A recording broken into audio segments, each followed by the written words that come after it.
Hello and welcome to the part 2 of how to rearrange talking or singing pumpkins or really any video asset. And so we're going to cover a little more in depth in this video. Now, if you haven't seen the first video, you definitely want to go back and watch that because we're basically going to pick up exactly where we left off in that video and kind of extend it and go beyond. So this is not anything really necessary. We've already rearranged our pumpkins, we resized them, we even recolored them. But here we're going to learn a little bit more advanced techniques and things like cloning one character into multiple characters, things like that. So we're just going to take what we learned before and extend it. There'll be a link down in the description of the first video, so again, please go watch it. Make sure you're at that stage before we get started. So what we need to do now is open up HitFilm Express. And here we go. And we're pretty much exactly where we were at when we left off in the first video. Now, one thing I want to show you is we're going to talk about blend modes. If you remember, when we selected one of these pumpkins that we had cut out before, and if we take this pumpkin and if I start moving it over here, pretty soon you're going to see that the cutout edge, the black box that we'd cut out around here is actually interfering with this pumpkin right here, which means I really can't get this pumpkin very close to the other pumpkins. Otherwise we're going to have problems with him kind of sticking in there. So the first thing we want to do is let's find out what's really going on behind the scenes, basically. And the way we're going to do that is I'm going to come down here, we're here to options, we're going to open that up, and I'm going to select checkerboard background. Now what that does is it actually shows you a checkerboard in any place that's transparent, and so you can see these black boxes where we cut out each one of the different pumpkins. So how do we get rid of those? Well, I mean, we could cut them out a little bit nicer, maybe a little bit closer. We could come over here to where you have the cutout tool. Instead of using the square one, we could maybe use the ellipse one or whatever. It just means circle, basically, or oval. And we could use that. That would help a little bit. But there's another way. The other way is blend modes. Now, pretty much all advanced video editors have blend modes, and what those allow you to do, it tells the editor to treat colors in a different way as it overlays them on one on top of another. And the blend mode that's probably the most commonly used, and the one we're going to use today, is the screen blend mode.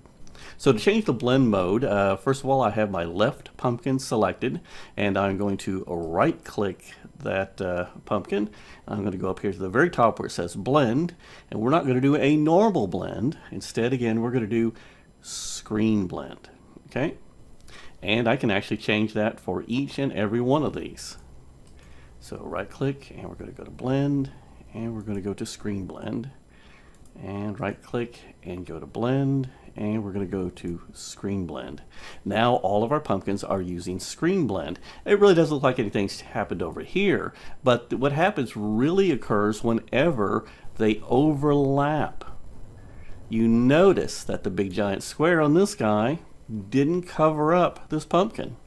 And if I go over here to my left pumpkin and move him over here where his square would overlap with the other pumpkins, it doesn't overlap either. Now, obviously, if I move the actual pumpkin over, well, then things start overlapping. But I can, the black parts basically don't count anymore as far as covering up the other videos.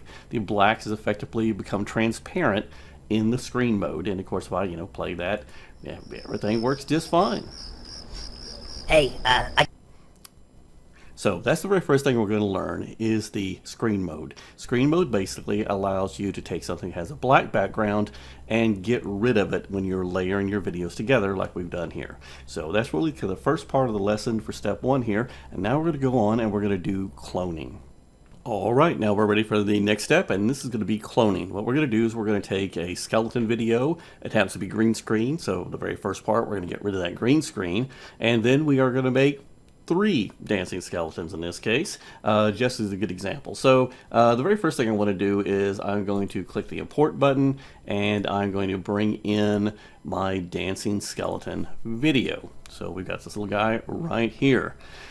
So we got a couple of things to do. First of all, we need to get rid of the green screen. And I'm going to do all of this in a composite shot. Again, composite shots are designed to apply lots of special effects to something and get it all fixed up just like you like the video with all the effects added. And then you could just put the composite shot into the actual editor timeline. And that's where you edit videos together, and you're more worried about the sequencing. You know, you cut from one shot to the next shot and the next shot and so on. So the composites are to do the special effects. So I'm going to right click. I'm going to go to Make Composite Shot. Again, I'm going to press Control M. And we're going to go ahead and we're going to leave whatever defaults are and just click OK. And now we have our little dancing skeleton here. And if I, turn him loose, off he goes dancing. However, we need to get rid of that green screen. And so what we need to do is apply an effect to it. And so the way I like to do this is go over here to Effects. And in the search bar, I'm going to type for green. And right down here under 2D effects is green screen key. Now what this is actually going to do is actually going to add 3 effects, not just 1. So let's take a quick look at that here. I'm going to go ahead and I'm going to drag this over to my dancing skeleton. And you notice this added a color difference key. That technically actually removes the green all by itself. And if we open that up, there's a few options. There's a min and a max. There's also color screen, by the way. So if you have something that has a blue background or a red background instead, you can pick that, but obviously green is the most common, so we're going to leave it here. The min and the max, if you move these around, again, you can either type in values or you can hold down your mouse and you can scroll left or right to change them. Notice how that affects the picture, and you notice we're losing detail there as I crank it up too high and come back down, and then it gets more and more of the skeleton. That looks great, but then if you get it too low, we get this kind of red haze around him. It doesn't look right.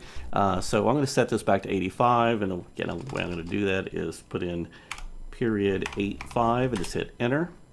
And that way it's back to whatever it was. And we also have the max over here. And again, you can kind of play around with that. Oh, now we got an inverse skeleton. That's not right.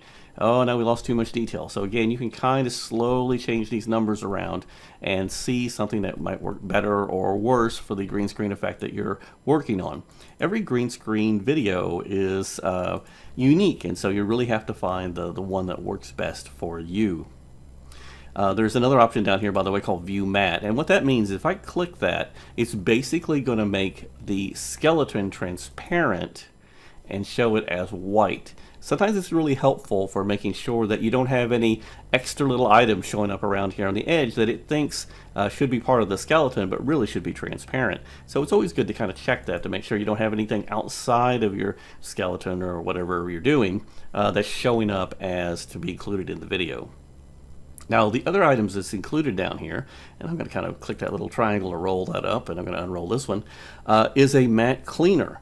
And the matte cleaner does some basically smoothing and rounding and what they call feathering.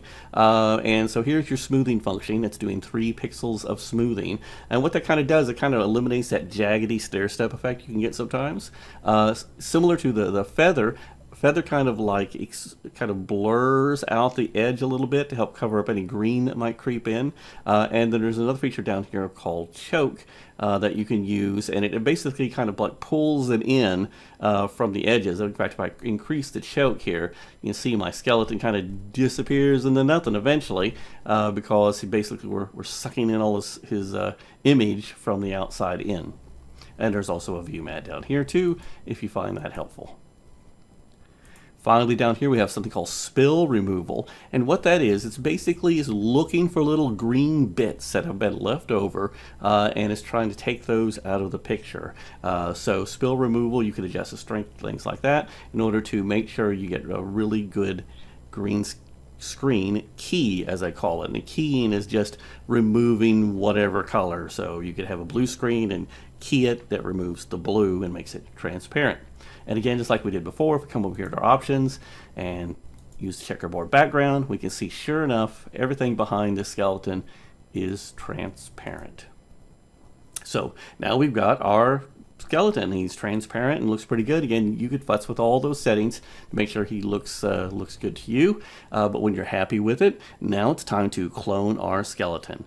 And very much like before, what we're going to do is we're going to duplicate our skeleton. So I'm going to right click and go up here to duplicate, which is also Control D. And I'm going to duplicate him a couple of times. Now if I select one of them, you notice we have our little arrows that move things around. Remember, this one rotates over here, but we'll just grab one of these and I can just move this skeleton over here. And I can grab this guy over here and move him over there. And if I wanted to, again, I could press the F2 key and call him like right skeleton, you know, right? And this guy is the left one. And of course this guy is here is just in the middle.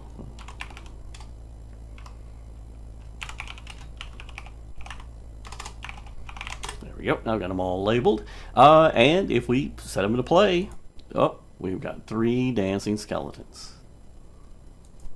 Now, just as a little bit of fun here, what we can do is we can come over to the left skeleton and let's try to make him look like he is farther away in the background, kind of like we have a kind of like a little triangle of dancers instead of them more or less all being in a row.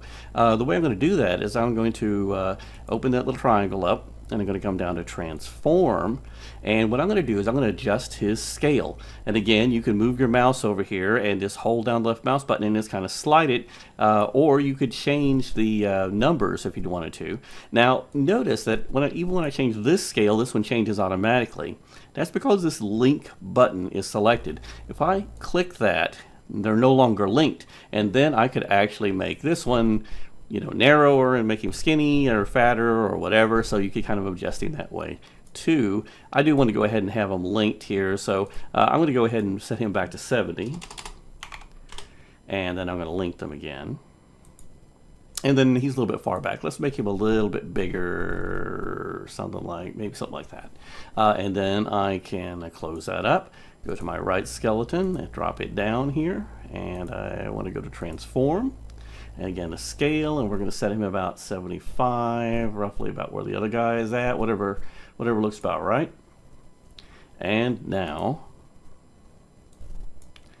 we have kind of a trio of dancing skeletons with 2 of them farther back than the front guy over here.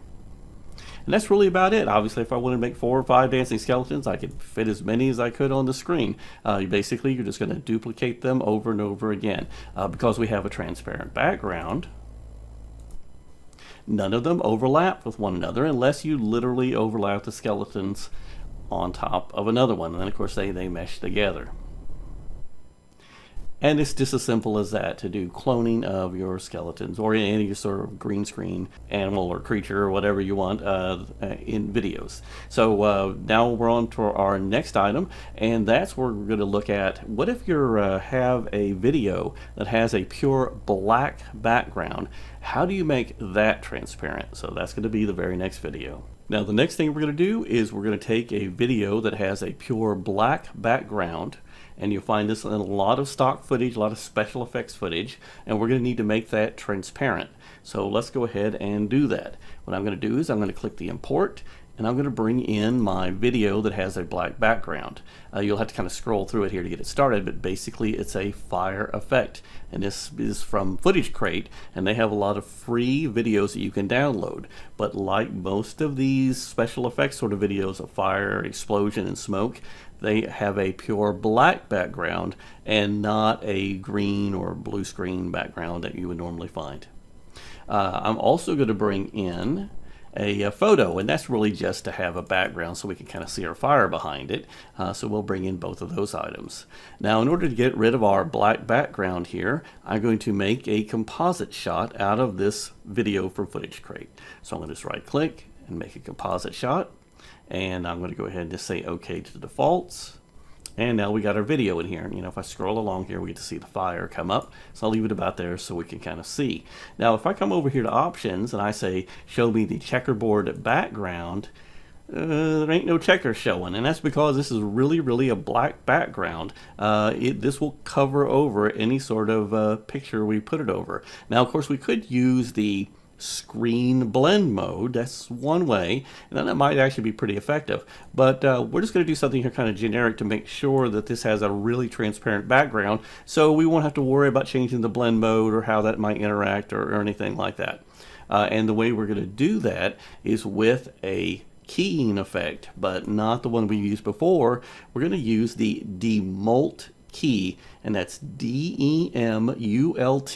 I know it's kind of a funny name, but you notice in HitFilm it's under the keying effects. So it's just yet another one. I'm going to go ahead and bring it in, drag it over, drop it on top, and all of a sudden I have a transparent background behind my fire. Now demult doesn't have a lot of options. There's a few of these, and certain types of videos work better with luminance or average or max RGB or whatever. In this particular case, it doesn't really seem to matter, so I'm just going to leave it on the default.